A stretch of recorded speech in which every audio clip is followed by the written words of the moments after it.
On happiness. Happiness is not something ready-made. It comes from your own actions.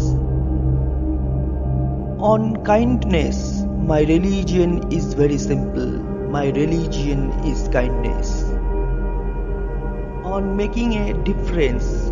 If you think you are too small to make a difference, try sleeping with a mosquito.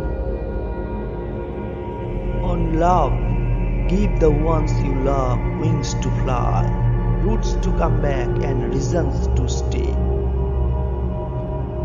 On peace, we can never obtain peace in the outer world until we make peace with ourselves. On knowledge, share your knowledge. It is a way to achieve immortality.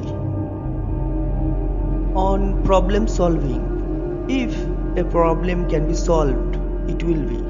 If it cannot be solved, there is no use worrying about it.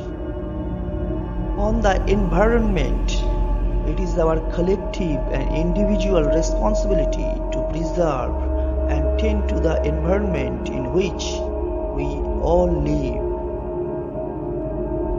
On compassion, compassion is not religious business. It is human business. It is not luxury. It is essential for our own peace and mental stability. It is essential for human survival. On affection, we can live without religion and meditation, but we cannot survive without human affection. Thanks for watching. If you found this useful, give our video a thumbs up.